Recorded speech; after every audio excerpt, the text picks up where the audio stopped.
Hi dear learners, நம்ம UGC Net Commerceல Unit 1 Business Environment and International Business பார்த்துட்டு இருக்கோம்.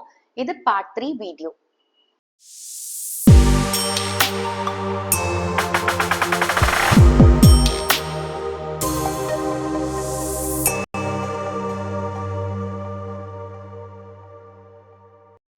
Previous வீடியோல நம்ம எக்கனாமிக் பாலிசிஸ்ல மானிட்டரி பாலிசி வரைக்கும் நம்ம பார்த்திருக்கோம்.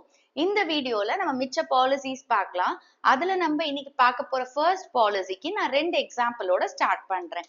ஓகே, ஃபர்ஸ்ட் எக்ஸாம்பிள், இப்ப இந்தியன் கவர்மெண்ட் வந்து யாரெல்லாம் ஒரு வருஷத்துக்குள்ள 7 lakh rupees earn பண்றீங்களோ அவங்களுக்கெல்லாம் நாங்க டாக்ஸ் ரிபேட் கொடுக்குறோம் அப்படின்னு சொல்லி அனௌன்ஸ் பண்றாங்க. அதே டைம்ல கவர்மெண்ட் வந்து ஹைவேஸ், ஸ்கூல்ஸ், ஹெல்த் கேருக்குலாம் நிறைய ஸ்பெண்ட் பண்றாங்க. நீங்க உங்க நெய்பரோட பேசிட்டு இருக்கீங்க, சடனா அவங்க சொல்றாங்க இந்த மாதிரி ஒரு ரோட் கன்ஸ்ட்ரக்ஷன் ப்ராஜெக்ட்ல எனக்கு வேலை கிடைச்சிருக்கு அப்படின்னு சொல்றாங்க. கொஞ்ச நாள் கழிச்சு நீங்க கவனிக்கிறீங்க, உங்களோட ஏரியால புது புது கவர்மெண்ட் கிளினிக்ஸ் எல்லாம் வந்து ஸ்டார்ட் பண்றாங்க. இது ஒரு எக்ஸாம்பிள். நெக்ஸ்ட் எக்ஸாம்பிள் பாத்தீங்கன்னா, கவர்மெண்ட் வந்து மிடில் கிளாஸ் ஃபேமிலிஸ்க்கெல்லாம் டாக்ஸ் கிடையாது அப்படின்னு சொல்லி அனௌன்ஸ் பண்ணுது. இப்ப எக்கானமில என்ன ஆயிரும்?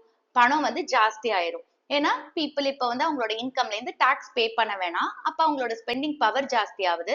சோ அதனால எக்கானமில ஷாப்பிங் இன்க்ரீஸ் ஆகுது. அதே மாதிரி ரெஸ்டாரண்ட்ஸ் எல்லாம் பாத்தீங்கன்னா ஃபுல்லா இருக்கு. சோ எக்கானமி வந்து நல்ல பூம் ஆயிட்டே இருக்கு, நல்ல பிஸியா இருக்கு எக்கானமி. ஓகே, ஏன் கவர்மெண்ட் இத பண்ணணும்? இதுதான் fiscal policy in action.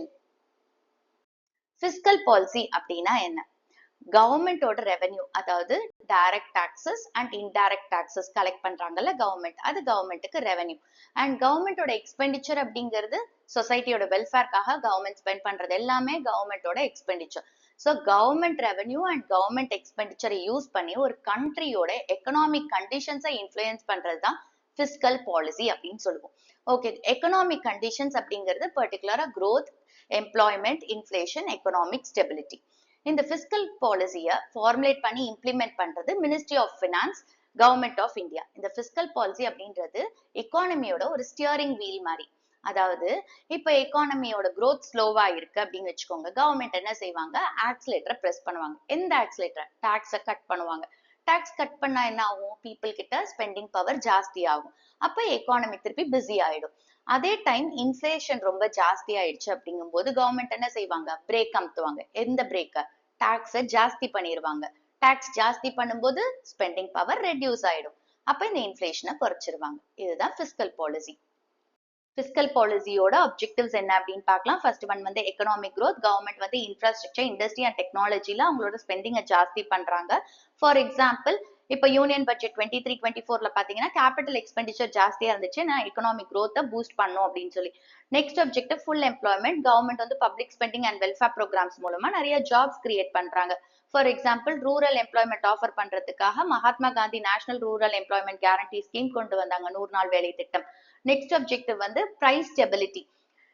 எக்கானமில inflation இருக்கு இல்ல டிஃப்ளேஷன் இருக்கு அப்படிங்கும் போது டாக்ஸஸ் அண்ட் ஸ்பெண்டிங் மூலமா கவர்மெண்ட் அதை கண்ட்ரோல் பண்றாங்க. ஃபார் எக்ஸாம்பிள், இப்போ எக்கானமில இன்ஃப்ளேஷன் ஜாஸ்தியா இருந்துச்சு அப்படின்னா சப்சிடிஸை ரெடியூஸ் பண்றாங்க, இல்ல டாக்ஸஸை இன்க்ரீஸ் பண்றாங்க.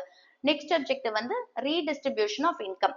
இப்ப எக்கானமில இன்கம் இன்இக்வாலிட்டி இருக்கு அப்படிங்கும் போது கவர்மெண்ட் வந்து progressive taxation and welfare spending மூலமா இந்த இன்கம் இன்இக்வாலிட்டியை ரெடியூஸ் பண்றாங்க. ஃபார் எக்ஸாம்பிள், ரிச்சை வந்து நிறைய டாக்ஸ் பண்றாங்க and health care, education, free ration இதுல எல்லாம் வந்து நிறைய கவர்மெண்ட் ஸ்பெண்ட் பண்றாங்க. Next objective resource allocation. Health, education இந்த மாதிரி ப்ரையாரிட்டி செக்டார்ஸ்ல கவர்மெண்ட் வந்து டைரக்ட் ரிசோர்சஸ் ப்ரொவைட் பண்றாங்க. ஃபார் எக்ஸாம்பிள், இப்ப பட்ஜெட் அலோகேஷன்ல பாத்தீங்கன்னா ரெனியூவபிள் எனர்ஜி, அதே மாதிரி மேக் இன் இந்தியா இனிஷியேட்டிவ்ஸ்க்கெல்லாம் நிறைய பட்ஜெட் அலோகேட் பண்ணியிருக்காங்க. Next objective capital formation. Productive செக்டார்ஸ்ல வந்து சேவிங்ஸ் அண்ட் இன்வெஸ்ட்மெண்ட்ஸை என்கரேஜ் பண்றது.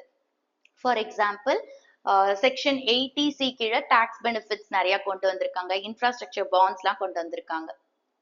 நெக்ஸ்ட் வந்து reduction of fiscal deficit. Fiscal டெபிசிட்னா என்னங்கிறது நான் அப்புறம் சொல்றேன். ஸோ இப்போ வந்து பிசிக்கல் டிசிப்ளின் மெயின்டைன் பண்றது, அதே மாதிரி போரிங்ஸை ரெடியூஸ் பண்றது. ஃபார் எக்ஸாம்பிள் FRBM ஆக்ட் கொண்டு வந்தாங்க. இந்த ஆக்டை பத்தி நம்ம டீட்டெயில் தான் பார்ப்போம். ஸோ இந்த ஆக்ட் எதுக்காக அப்படின்னா பிசிக்கல் டெபிசிட்டை கண்ட்ரோல்ல வச்சுக்கிறதுக்கு.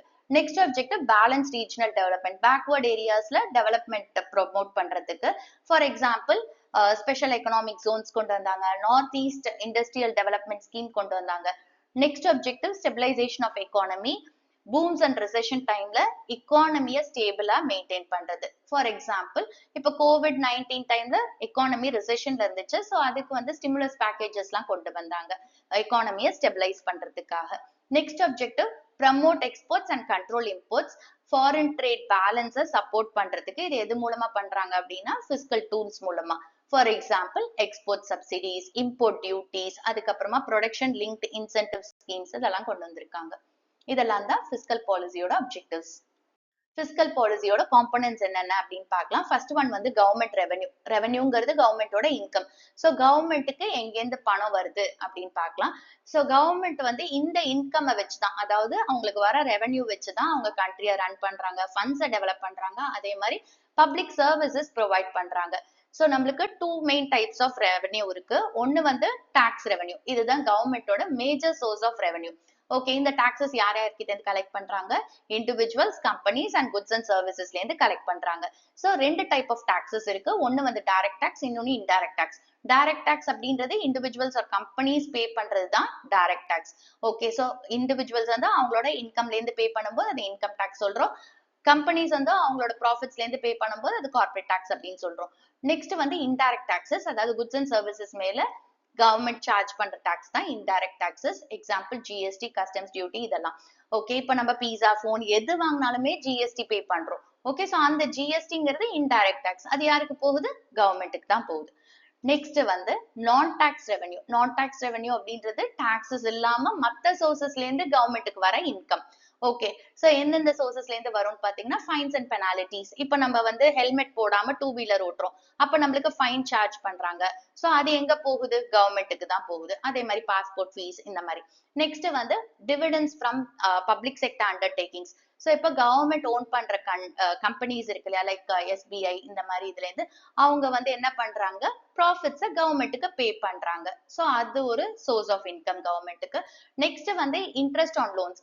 சோ இப்ப கவர்மெண்ட் வந்து ஸ்டேட்ஸுக்கு வந்து லோன் கொடுத்திருக்கு, சென்ட்ரல் கவர்மெண்ட் இப்ப ஸ்டேட் கவர்மெண்ட்டுக்கு லோன் கொடுத்திருக்கு, இல்ல பப்ளிக் செக்டர் அண்டர்டேக்கிங்ஸ்க்கு லோன் கொடுத்திருக்கு. அப்படிங்கும் போது அந்த லோன் வாங்கின states and public sector undertakings கவர்மெண்ட்டுக்கு இன்ட்ரெஸ்ட் பே பண்ணுவாங்க. So it's also an income for the government.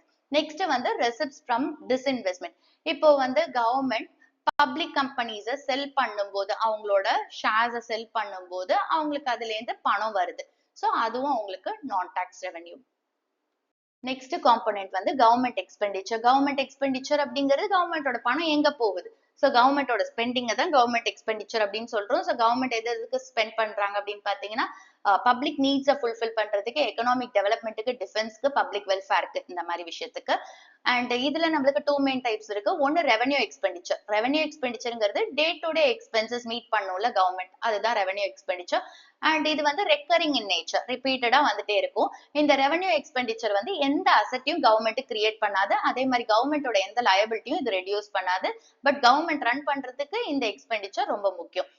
Okay, இதோட கேட்டகரிஸ் என்னென்ன அப்படின்னு பாத்தீங்கன்னா, ஃபர்ஸ்ட் ஒன் வந்து salaries, pension. Government employees, government teachers, armed ஃபோர்ஸஸ்க்குலாம் சாலரிஸ், பென்ஷன்ஸ் இதெல்லாம் கொடுக்குறாங்க பாத்தீங்களா. இதெல்லாம் வந்து ரெக்கரிங் இன் நேச்சர், மாசம் மாசம் பே பண்ணிட்டு தான் இருப்பாங்க. அண்ட் இது வந்து டே டு டே எக்ஸ்பென்சஸ் மீட் பண்ணிக்கிட்டே தான் இருக்கணும் கவர்மெண்ட் இதெல்லாம். நெக்ஸ்ட் வந்து சப்சிடிஸ். சப்சிடிஸ்ங்கிறது ஃபர்டிலைசர் சப்சிடி கொடுக்குறாங்க, ப்ரொடியூசர்ஸ் என்கரேஜ் பண்றதுக்கு சப்சிடிஸ் கொடுக்குறாங்க.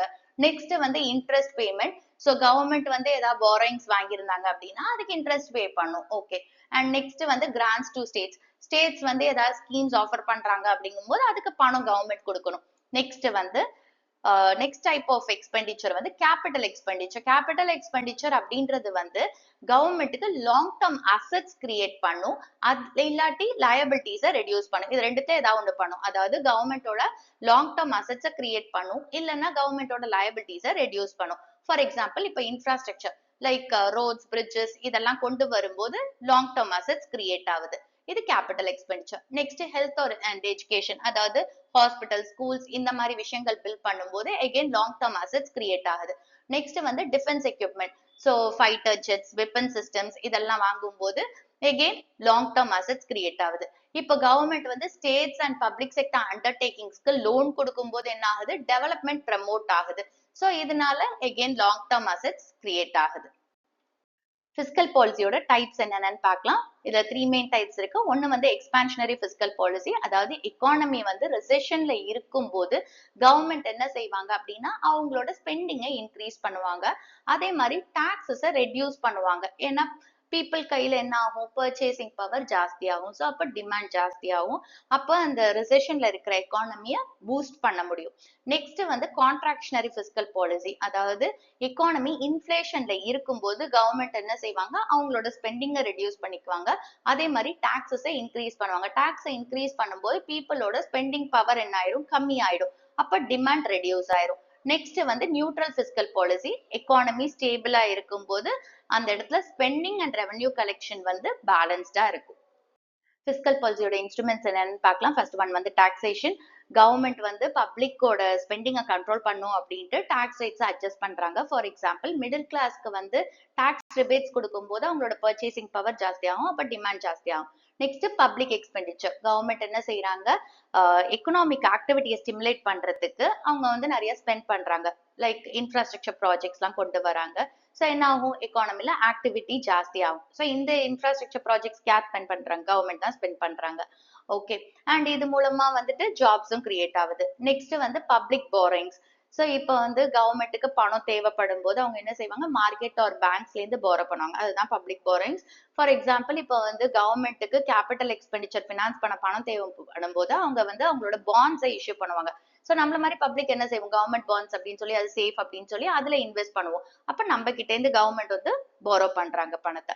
நெக்ஸ்ட் வந்து deficit financing. So deficit financing government என்ன பண்றாங்க, நியூ மணி பிரிண்ட் பண்றாங்க இல்ல போரோ பண்றாங்க. ஸோ இது எந்த டைம்ல யூஸ் பண்ணிருக்காங்க, ஃபார் எக்ஸாம்பிள் COVID-19 டைம்ல இந்த மாதிரி யூஸ் பண்ணிருக்காங்க டெபிசிட் பினான்சிங். பிஸ்கல் பாலிசில ஜிஎஸ்டி அண்ட் இட்ஸ் ரோல் என்ன அப்படின்னு பார்க்கலாம். ஜிஎஸ்டி அப்படின்றது குட்ஸ் அண்ட் சர்வீஸ் டாக்ஸ். இது வந்து VAT, service tax, excise duty இந்த மாதிரி நிறைய டாக்ஸஸ் ரீப்ளேஸ் பண்ணதுனால இது காம்ப்ரிஹென்சிவ் இன்டைரக்ட் டாக்ஸ். அண்ட் இது வந்து supply of goods and services charge பண்ற டாக்ஸ். இது வந்து 1 ஜூலை 2017 அன்னைக்கு இந்தியாவில் இன்ட்ரடியூஸ் பண்ணாங்க. இது டெஸ்டினேஷன் பேஸ்ட் டாக்ஸ், அதாவது it is based on the consumption of goods and services. அது எங்க ப்ரொடியூஸ் பண்ணாங்களோ அங்க வந்து இதை சார்ஜ் பண்றது கிடையாது. இந்த டாக்ஸை வந்து எங்க கன்சியூம் பண்றாங்களோ அந்த பிளேஸ்ல தான் இதை வந்துட்டு டாக்ஸ் கலெக்ட் பண்றாங்க. ஸோ அதனால இது டெஸ்டினேஷன் பேஸ்ட் டாக்ஸ். அண்ட் இது வந்து சிங்கிள் நேஷனல் டாக்ஸ். ஓகே, இதோட மோட்டோ என்னன்னா one nation one tax. And இந்த ஜிஎஸ்டியை வந்து நம்ம மூணா டிவைட் பண்ணலாம். ஒன்னு வந்து சிஜிஎஸ்டி, அதாவது சென்ட்ரல் கவர்மெண்டோட share of tax, SGST state கவர்மெண்டோட share of tax, and IGST for interstate transactions. Okay, so GST அப்படின்றது பிஸ்கல் பாலிசியில ஒரு டூல். ஏன்னா வந்து இது கவர்மெண்ட்டுக்கு ரெவன்யூவை ரைஸ் பண்ணுது. அண்ட் நெக்ஸ்ட் பாத்தீங்கன்னா கன்சம்ஷன் அண்ட் ப்ரொடக்ஷனை இது இன்ஃப்ளூயன்ஸ் பண்ணுது. அதே மாதிரி economic stability and growth support பண்ணுது. நெக்ஸ்ட் நம்ம பார்க்க போற concept input tax credit under GST. Okay, இப்போ ஒரு மேனுஃபேக்சர் இருக்காரு, அவரோட ஃபைனல் ப்ராடக்ட் அதாவது அவுட்புட்ல அவர் ஜிஎஸ்டி 450 rupees பே பண்ணும். அப்ப இதுக்கு அவர் என்ன செய்யலாம், இன்புட் டாக்ஸ் கிரெடிட் எடுத்துக்கலாம். சோ எப்படி எடுத்துக்குவாருன்னு பாத்தீங்கன்னா, இப்ப இந்த ப்ராடக்ட அவர் ப்ரொடியூஸ் பண்றதுக்கு 3 இன்புட்ஸ் யூஸ் பண்ணிருக்காருன்னு வச்சுக்கோங்க. சோ இன்புட் A பர்ச்சேஸ் பண்றதுக்கு அவர் 70 rupees ஜிஎஸ்டி பே பண்ணிருக்காரு. நெக்ஸ்ட் இன்புட் B பர்ச்சேஸ் பண்றதுக்கு 130 rupees ஜிஎஸ்டி பே பண்ணிருக்காரு. அண்ட் இன்புட் C பர்ச்சேஸ் பண்றதுக்கு 100 rupees ஜிஎஸ்டி பே பண்ணிருக்காரு. அப்போ அவரோட ஃபைனல் அவுட்புட்ல ஜிஎஸ்டி பாத்தீங்கன்னா 450 rupees. இப்ப அவர் என்ன செய்யலாம் அப்படின்னா, அவர் வந்து இன்புட் டாக்ஸ் கிரெடிட் எடுத்துக்கலாம். அதாவது ஏற்கனவே இன்புட்ஸ்ல 300 rupees நான் பே பண்ணிட்டேன். சோ அவுட்புட்ல வந்து 450 rupees வந்ததுக்கு நான் பேலன்ஸ் 150 மட்டும் பே பண்ணிக்கிறேன் அப்படின்னு சொல்லுவாரு. அதுதான் input tax credit. So GST to be paid by the manufacturer எவ்வளோ, GST on output that is 450 rupees minus GST on inputs. So இங்க 300 rupees inputsல GST. அதை மைனஸ் பண்ணா அவர் எவ்வளவு பே பண்ணும், 150 rupees மட்டும் பே பண்ணா போதும். ஜிஎஸ்டிக்கு எக்ஸாம்பிள் பார்க்கலாம். இப்போ நம்ம பீஸா பர்ச்சேஸ் பண்றோம். ஸோ இந்த பீஸா வந்து நம்ம ஜொமேட்டோலயோ இல்ல டொமினோஸ்லயோ பர்ச்சேஸ் பண்ணும்போது நம்ம 5% இல்ல 18% ஜிஎஸ்டி பே பண்ணுவோம். அண்ட் இட் டிபெண்ட்ஸ் வெதர் நம்ம அங்கே உட்காந்து சாப்பிடுறோமா இல்ல டெலிவரி எடுத்துட்டு வரோமா அப்படின்னு சொல்லி. அண்ட் இந்த 5% இல்ல 18% ஜிஎஸ்டி இருக்கு இல்லையா, அந்த மணி வந்து சென்ட்ரல் அண்ட் ஸ்டேட் கவர்மெண்ட்ஸ்குள்ள ஸ்ப்ளிட் ஆகும். அண்ட் இது பாத்தீங்கன்னா கவர்மெண்ட்டுக்கு இன்டைரக்ட் டாக்ஸ் ரெவென்யூ. இந்த ரெவென்யூ வச்சு கவர்மெண்ட் என்ன செய்வாங்க, ரோட்ஸ், எஜுகேஷன், ஹெல்த்துக்கு ஃபண்ட் பண்ணுவாங்க. அண்ட் மார்ச் 2024ல பாத்தீங்கன்னா ஜிஎஸ்டி கலெக்ஷன் வந்து 1.78 lakh crores இருந்துச்சு. இதுதான் ஹையஸ்ட் ரெக்கார்ட். அண்ட் இந்த ரெவென்யூ வச்சு, இந்த ஜிஎஸ்டியை வச்சு கவர்மெண்ட் என்ன பண்ணாங்க அப்படின்னா railways, defence and public welfare capital ப்ராஜெக்ட்ஸ்க்கு ஃபண்ட் பண்றாங்க. ஓகே. அண்ட் யூனியன் பட்ஜெட்ல ஒவ்வொரு வருஷத்தையுமே இந்த ஜிஎஸ்டி அப்படின்றது தான் main source of funding. Next நம்ம பார்க்க போற concept fiscal deficit. Fiscal deficit அப்படின்றது கவர்மெண்டோட பாரோயிங்ஸ் இல்லாம கவர்மெண்டோட எக்ஸ்பெண்டிச்சர் அண்ட் கவர்மெண்டோட இன்கம் கம்பேர் பண்ணும்போது, ஓகே, கவர்மெண்டோட எக்ஸ்பெண்டிச்சர்ங்கிறது கவர்மெண்டோட ஸ்பெண்டிங் அண்ட் கவர்மெண்டோட இன்கம்ங்கிறது கவர்மெண்டோட ரெவென்யூ. இப்போ கவர்மெண்டோட ஸ்பெண்டிங் வந்து கவர்மெண்டோட ரெவென்யூ விட ஜாஸ்தியா இருந்துச்சுன்னா அதை பிஸ்கல் டெபிசிட் அப்படின்னு சொல்லுவோம். இந்த பிஸ்கல் டெபிசிட் ஏன் இம்பார்ட்டன்ட் அப்படின்னு பாத்தீங்கன்னா இதோட இம்பாக்ட் என்ன ஆகும்னு பாருங்க. இப்போ வந்து கவர்மெண்டோட எக்ஸ்பெண்டிச்சர் தான் ஜாஸ்தியா இருக்கு, அதனாலதான் இந்த பிஸ்கல் டெபிசிட் அப்படின்னு சொல்றோம். அப்ப கவர்மெண்ட் வந்து அதோட எக்ஸ்பெண்டிச்சர் எல்லாம் மீட் அவுட் பண்றதுக்கு அது என்ன பண்ணும், பாரோ பண்ணும்.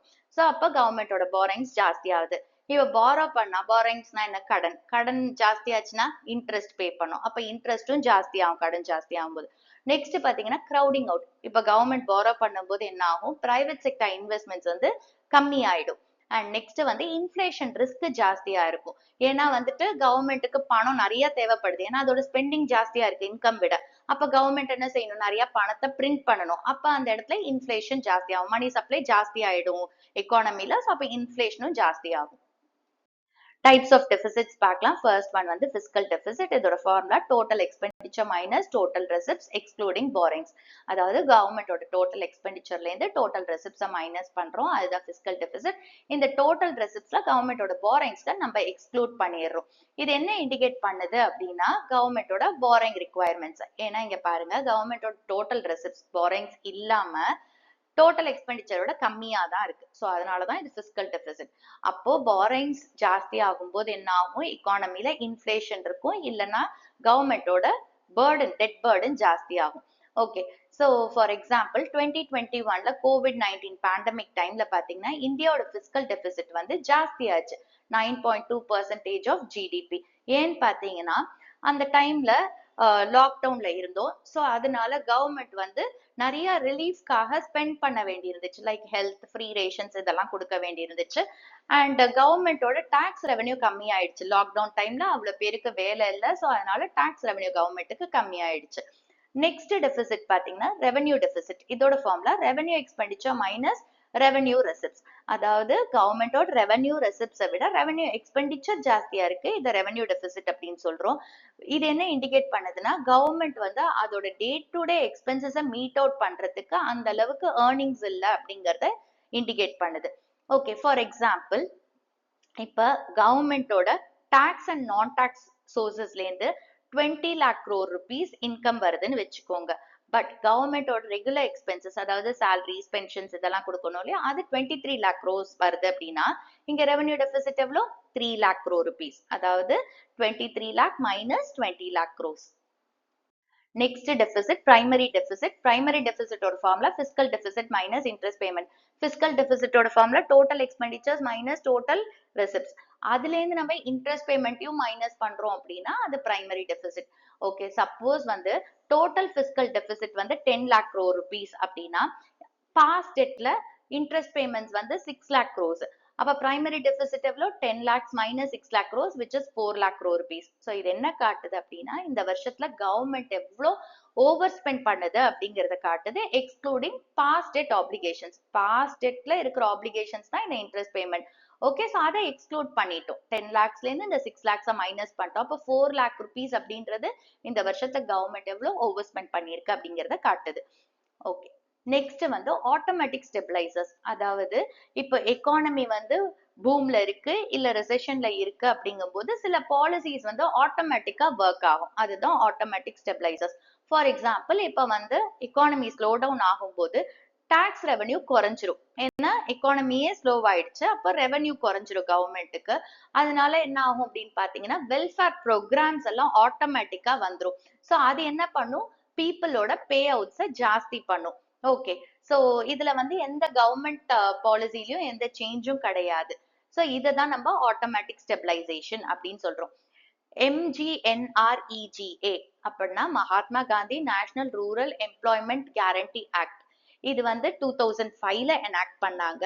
அண்ட் இது பாத்தீங்கன்னா one of the world's largest social security and public work programs. இது யார் ரன் பண்றாங்கன்னா ministry of rural development, government of India. MGNREGA ஓட கீ ஃபீச்சர்ஸ் என்னென்னு பார்க்கலாம். ஃபர்ஸ்ட் ஒன் வந்து லீகல் கேரண்டி ஆஃப் ஒர்க். இது வந்து ஒரு ஃபினான்ஷியல் இயர்ல 100 days of paid wage employment guarantee பண்ணுது. நெக்ஸ்ட் டார்கெட் குரூப் யாருன்னு பாத்தீங்கன்னா ரூரல் ஹவுஸ் ஹோல்ட்ஸோட அடல்ட் மெம்பர்ஸ், யாரெல்லாம் வந்து அன்ஸ்கில்டு மேனுவல் ஒர்க் பண்றதுக்கு ரெடியா இருக்காங்களோ அவங்கள டார்கெட் பண்ணுது. நெக்ஸ்ட் வேஜ் பேமெண்ட் அப்படின்றது அவங்களோட பேங்க் அக்கௌண்ட்ஸ், அதாவது ஒர்க்கர்ஸோட பேங்க் அக்கௌண்ட்ஸ்க்கு டைரக்டா பே பண்ணிடுவாங்க. நெக்ஸ்ட் என்னென்ன ஒர்க் டைப் இருக்கு அப்படின்னு பாத்தீங்கன்னா water conservation, road building, afforestation, rural connectivity etcetera. And இது வந்து டிமாண்ட் ட்ரிவன் ஸ்கீம், அதாவது பீப்புள் ஒர்க்கை டிமாண்ட் பண்ண முடியும். அண்ட் கவர்மெண்ட் என்ன பண்ணும், 15 daysல அதை ப்ரொவைட் பண்ணிடணும். இந்த Mahatma Gandhi national rural employment guarantee act வந்து ஒரு government expenditure program and its a part of fiscal policy tool.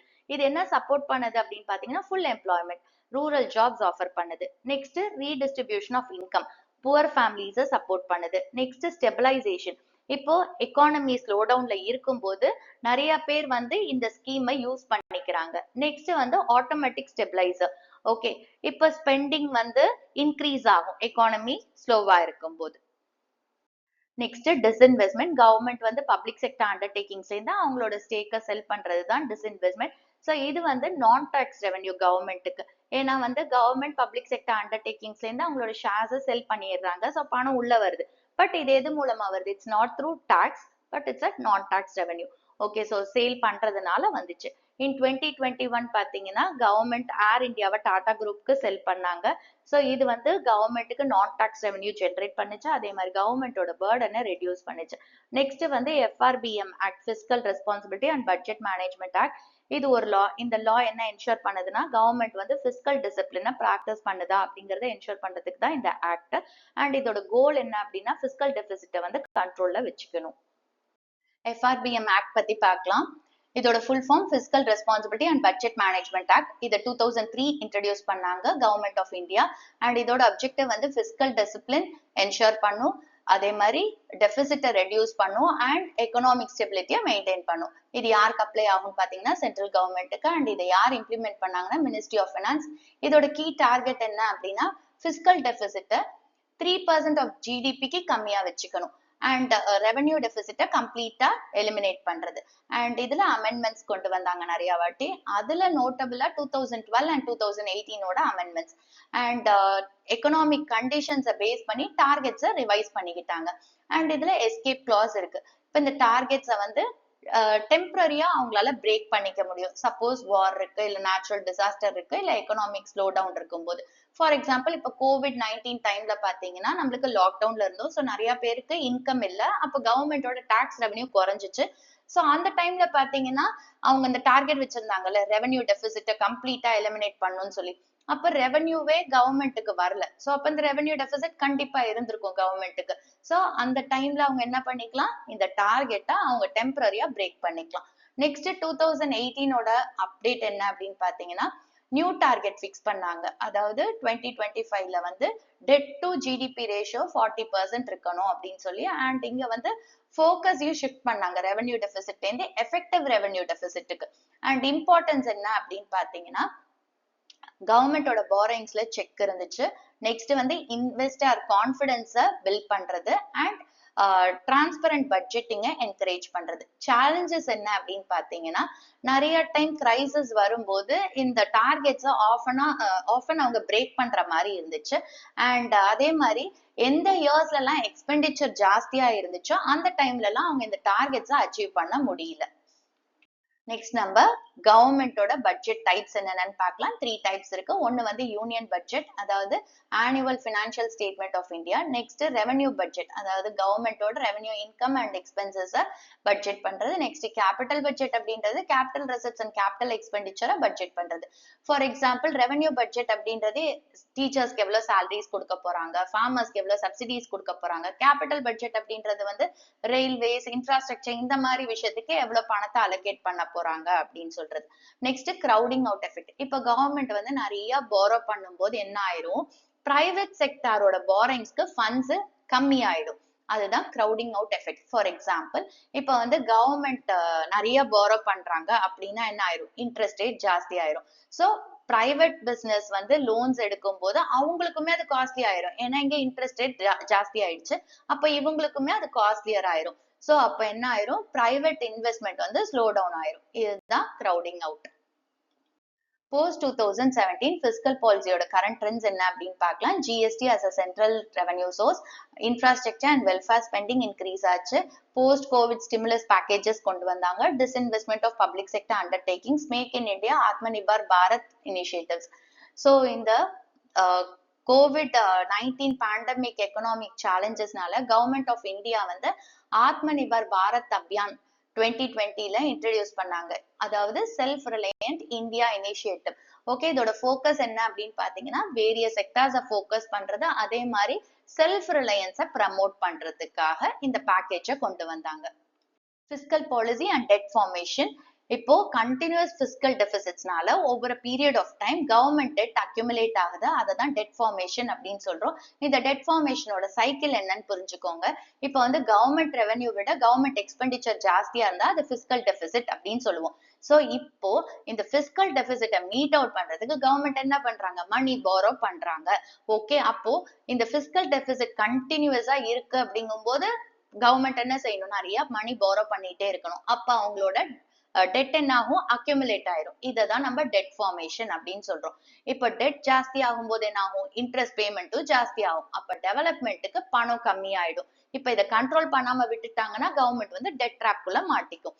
என்னென்ன டைப்ஸ் ஆஃப் டெட் இருக்கு அண்ட் அதோட சோர்சஸ் என்னன்னு பார்க்கலாம். இன்டர்னல் டெட், அதாவது கவர்மெண்ட், சிட்டிசன்ஸ், பேங்க்ஸ் இங்க இருந்து பாரோ பண்றது. நெக்ஸ்ட் எக்ஸ்டர்னல் டெட், கவர்மெண்ட் வந்து IMF, வேர்ல்ட் பேங்க் இந்த மாதிரி இடத்துல இருந்து பாரோ பண்றது. நெக்ஸ்ட் ஷார்ட் டேர்ம் டெட், ஒரு வருஷத்துக்குள்ள எந்த லோன்ஸ் எல்லாம் ரீபேபிளோ அதெல்லாம் short term debt. Long term டெட்ங்கிறது கவர்மெண்ட் பாண்ட் செக்யூரிட்டிஸ் இதெல்லாம். பிஸ்கல் பாலிசி எப்படி இந்த டெட்டை கண்ட்ரோல் பண்ணும் அப்படின்னு பாத்தீங்கன்னா டாக்ஸ் கலெக்ஷனை இம்ப்ரூவ் பண்றது. நெக்ஸ்ட் வந்து வேஸ்ட்ஃபுல் ஸ்பெண்டிங்கை ரெடியூஸ் பண்றது. நெக்ஸ்ட் டிஸ்இன்வெஸ்ட்மெண்ட், அதாவது கவர்மெண்ட் ஸ்டேக்ஸை வந்து PSUஸ்ல இருந்து செல் பண்றது. நெக்ஸ்ட் growth-அ ப்ரமோட் பண்றது. ஓகே, அடுத்தது பாத்தீங்கன்னா இந்த FRBM ஆக்ட ஃபாலோ பண்ணி இந்த மாதிரி பண்ணும்போது பிஸ்கல் பாலிசி வந்து டெட்டை கண்ட்ரோல் பண்ண முடியும். நெக்ஸ்ட் நம்ம பார்க்க போற கான்செப்ட் பர்ச்சேசிங் பவர் பேரிட்டி. இது ஒரு எக்கனாமிக் தியரி. தட் இஸ், இப்ப நம்ம ஒரு ப்ராடக்ட் எடுத்துக்கிறோம், அதோட காஸ்ட் பேஸ் பண்ணி நம்ம என்ன செய்ய போறோம், ரெண்டு கண்ட்ரீஸோட கரன்சியோட பையிங் பவரை கம்பேர் பண்ண போறோம். அதுதான் purchasing power parity. For example, இப்ப நீங்க வெக்கேஷனுக்கு USA போறீங்க. USA போனா நீங்க என்ன செய்யணும், அங்க போய் டாலர்ஸ்ல தான் ஸ்பெண்ட் பண்ண முடியும். சோ அதனால உங்களோட 1000 ரூபாய் என்ன பண்றீங்க, டாலர்ஸா கன்வெர்ட் பண்றீங்க. உங்களுக்கு $12 வருது. நீங்க யூஎஸ்ல ஒரு காஃபி ஷாப் குள்ள போறீங்க, ஒரு காஃபி குடிக்கிறீங்க, அதோட காஸ்ட் $6. அப்ப நீங்க என்ன ரியலைஸ் பண்றீங்க, ஒரு கப் ஆஃப் காஃபி வந்து இந்தியன் ருபீஸ்ல 500 rupees அப்படின்னு சொல்லி நீங்க ரியலைஸ் பண்றீங்க. ஓகே, இப்ப பாருங்க, இந்தியால காஃபி வந்து 150 rupees, அதே USA-ல காஃபி வந்து $6. அப்ப purchasing power parity exchange rate என்ன அப்படின்னு பாத்தீங்கன்னா 150 divided by 6, which is ஒரு டாலருக்கு 25 rupees.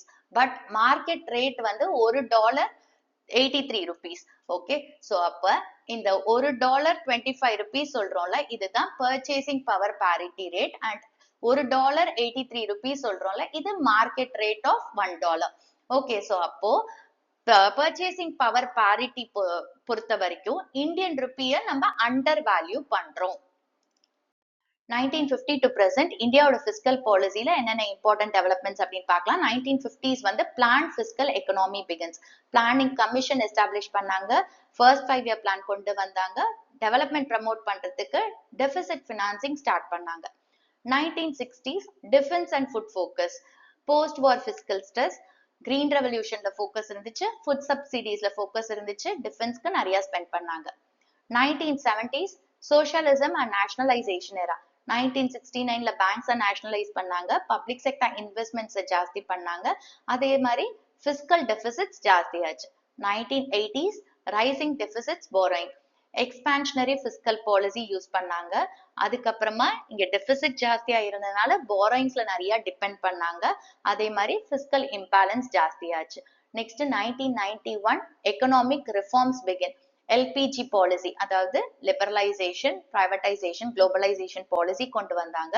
அதே மாதிரி நிறைய செக்டார்ஸ்ல இருந்து கவர்மெண்ட் அதோட fiscal role reduce பண்ணிக்கிச்சு and fiscal deficit control பண்ணும் அப்படிங்கிறது ஒரு key target ஆச்சு. 2000sல பாத்தீங்கன்னா fiscal discipline and reform, FRBM Act கொண்டு வந்தாங்க and இது deficitsக்கு limit set பண்ணிச்சு. நம்ம already இத பத்தி நம்ம பார்த்தோம். அதே மாதிரி tax reform push பண்ணாங்க and budget management இன்னும் better கொண்டு வந்தாங்க.